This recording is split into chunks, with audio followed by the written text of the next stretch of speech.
আপনি তো একজন ব্যাটসম্যান, তো পেসার নাকি স্পিনার, কোন বলারকে আসলে খেলতে বেশি স্বাচ্ছন্দ্য বোধ করেন?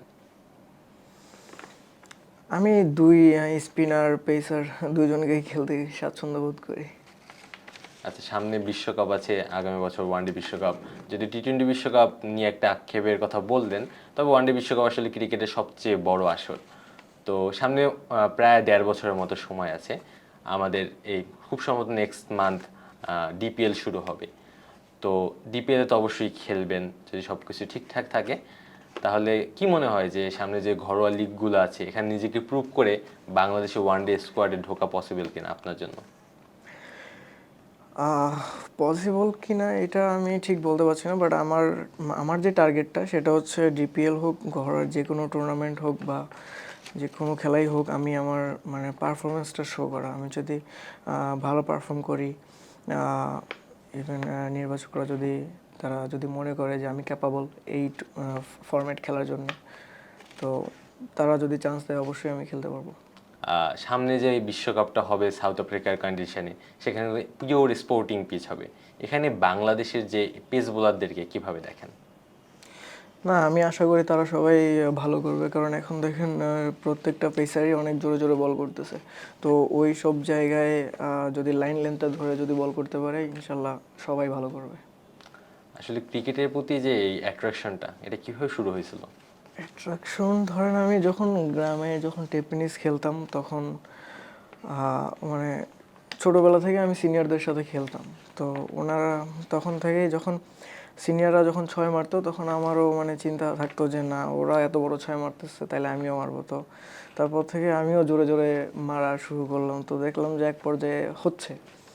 তো এরপর থেকেই আমিও কন্টিনিউ করতে লাগলাম, দেখলাম যে না, ছয় মারা তো খুব ইজি। যখন যে ওইটা আমার অভ্যাস হয়ে গেছে তখন। তো এরপরে আমাদের যে এলাকায় একটা মাঠ আছে, মানে আমার যে মাঠ থেকে উঠে আসা, শাহজাদপুর পাইলট মাঠ। তো ওই মাঠের একটা জায়গায় ক্রিকেট বলে প্র্যাকটিস হতো। তো আমি ওখানে গিয়েছিলাম, আমি জানতাম না যে ওখানে ক্রিকেট বলে প্র্যাকটিস হয়। তো যখন গিয়েছি তখন ওইখানে একটা মেলা চলতেছিল আর কি, মেলার একটা পাশে প্র্যাকটিস করাচ্ছিল। তো আমি ওটা দেখে এই মানে ওখানে দাঁড়াইছিলাম প্রায় 1-1.5 ঘন্টা।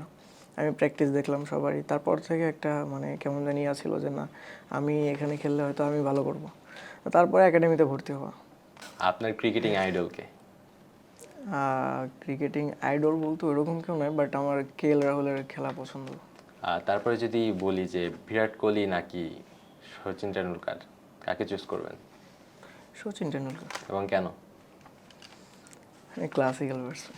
যখন প্রফেশনাল ক্রিকেটটা শুরু করলেন, নতুন ড্রেসিং রুম কেমন লাগছিল তখন?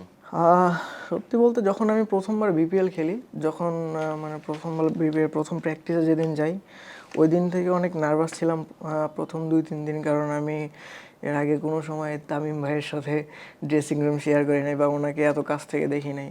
সাব্বির রহমান ভাই ছিল, আরও অনেক সিনিয়র প্লেয়ার ছিল।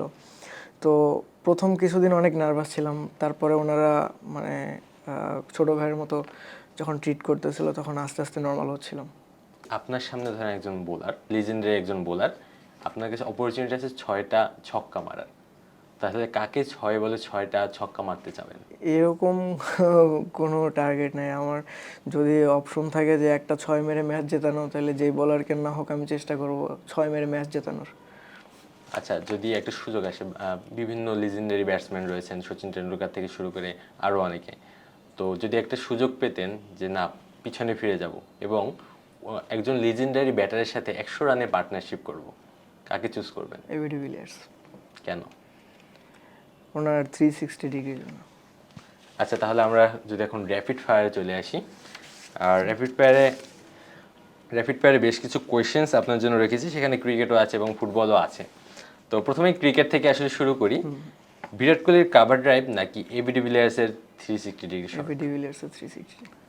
টেস্টে সেঞ্চুরি নাকি টি-20তে 50? টেস্টে সেঞ্চুরি। টি-20 বিশ্বকাপ নাকি ওয়ানডে বিশ্বকাপ? টি20 বিশ্বকাপ। শেষ বলে ছক্কা নাকি সুপার ওভার? শেষ বলে ছক্কা। ওপেনিং ব্যাটিং নাকি ফিনিশিং? হ্যাঁ, ওপেনিং। লিওনেল মেসি ড্রিবলিং নাকি ক্রিস্টিয়ানো রোনালদোর হেডার? CR7। পেনাল্টি শুটআউটে জেতা নাকি এক্সট্রা টাইমে জেতা? Extra time.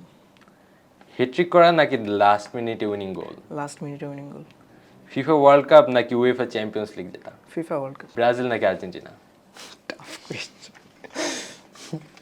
আর্জেন্টিনা। আচ্ছা দর্শক, এতক্ষণ আমাদের সাথে আসলে যুক্ত ছিলেন হাবিবুর রহমান সোহান। তার কাছ থেকে অনেক কথা শুনলেন, আমরা একটা আড্ডা দিলাম ঈদ নিয়ে। আজকে আমাদের এখানে এসে কেমন লাগলো? না অবশ্যই আলহামদুলিল্লাহ অনেক ভালো লাগছে।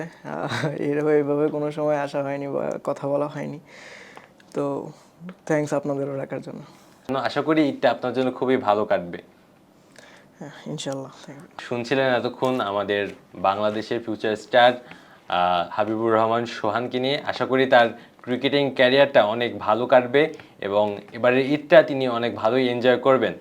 অনফিল্ডের পক্ষ থেকে আমাদের সকল দর্শকদেরকে ঈদ উল ফিতরের শুভেচ্ছা জানিয়ে এখানেই শেষ করছি।